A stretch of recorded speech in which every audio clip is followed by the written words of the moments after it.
Kindergarten friends, I brought a very special story to share with you today. And this story is by Jan Brett, who is one of my favorite authors and illustrators. It is a winter story called The Mitten. Raise your hand if you wear mittens or gloves in the winter. Yes, we absolutely all do. Otherwise, our hands get very cold. Now, you can see that there's a mitten here. It's a very special mitten. It belongs to a little boy. But the little boy drops it. And on the way, all of these animals find the mitten. And it looks warm and cozy and snuggly, just like your mittens probably do. And they want to snuggle up in it to get nice and warm in the winter. Now, what do you think the problem might be if all of these big animals try to squeeze into that small mitten? Do you think it might be a little squishy inside there?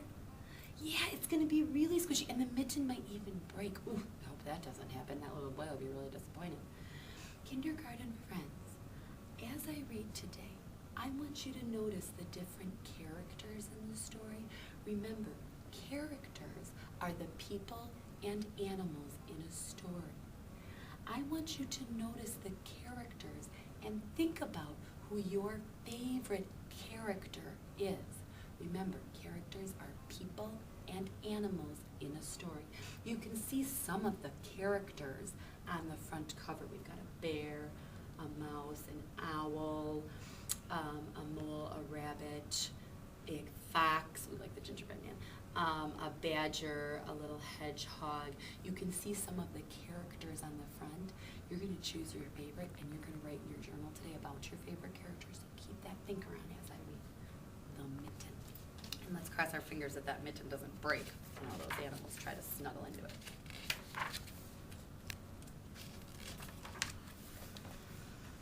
Once there was a boy named Nicky who wanted his new mittens made from wool as white as snow. Thinking about that. There's Nicky. That's our first character that we've met. And I think I see a character over here that we're going to meet, another person or animal in the story. At first, his grandmother Baba did not want to knit white mittens. I wonder why. If you drop one in the snow, she warned, you'll never find it. Now, kindergarten friends, I want you to think. If you dropped a white mitten in the snow, why wouldn't you be able to find it? What do we know about the color that snow is? It's white, right? So if you dropped your white mitten in the white snow, it might blend in with the snow, and then you wouldn't be able to find it. But Nicky wanted those snow white mittens, and finally, Baba made them for him. Okay, so far we've met two characters, two people or animals in the story that you could choose to write about. We've got Nicky and Baba. That's the word that he calls his grandma. After she finished, she said, "When you come home, first I will look to see if you are safe and sound, but then I will look to see if you still have your snow white mittens." So off Nicky went, and it wasn't long until one of his new mittens dropped in the snow and was left behind. Oh, look, there it is. I bet it's hard for you to see because it's blending right in. And Nicky's so excited about climbing that tree that he didn't even notice he lost a mitten. Is Baba going to be happy about that? I don't think so. No, friends, take a look. Jan Brett likes to do this. She gives you a little preview of the next character and what's going to happen on the next page over here. Do you know what that animal is? That animal is called a mole. It likes to dig underground. And kindergarten friends, I think the mole is going to be the next character in our story. And look, it is. There he is. A mole, tired from tunneling along, discovered the mitten and burrowed inside. That means he snuggled inside. It was cozy and warm and just the right size, so he decided to stay.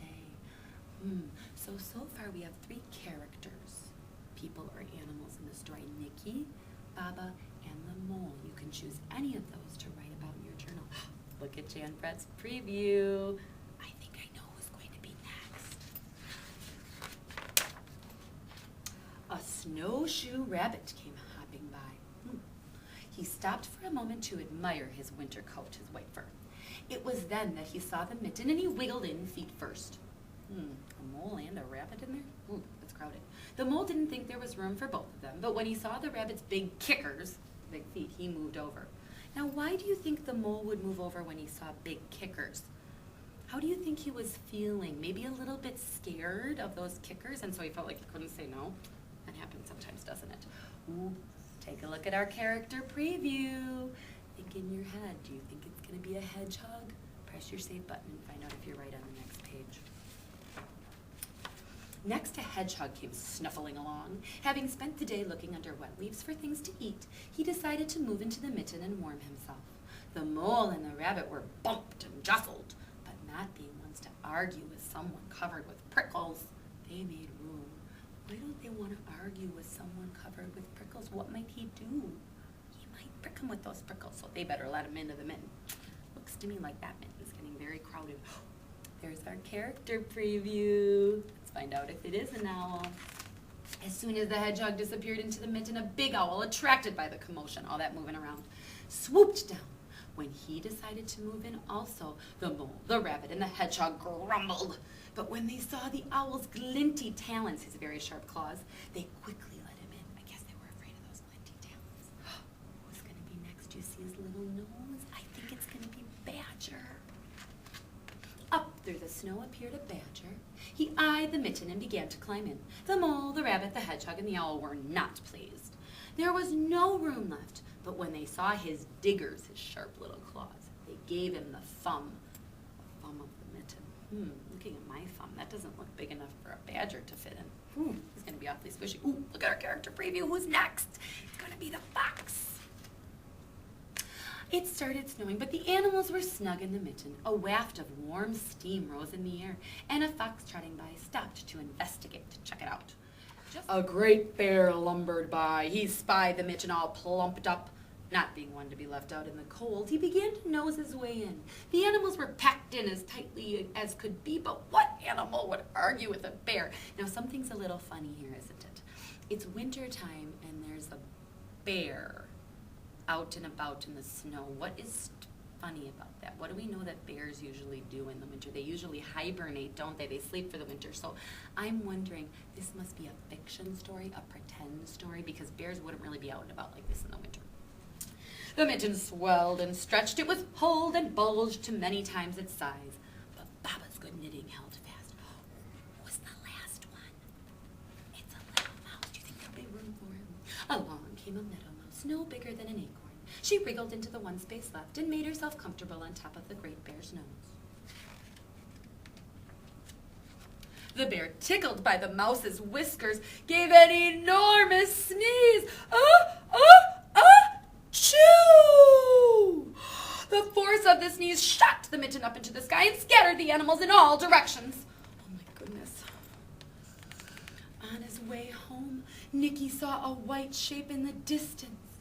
It was the lost mitten, silhouetted against the blue sky. Now, why can he see the mitten now, but he couldn't before? Look, it's not a long white anymore. It's got blue in its background, so you can see the difference. What do you think he's going to do? Do you think he's going to take the mitten and put it on? I think he better. Baba's going to be mad.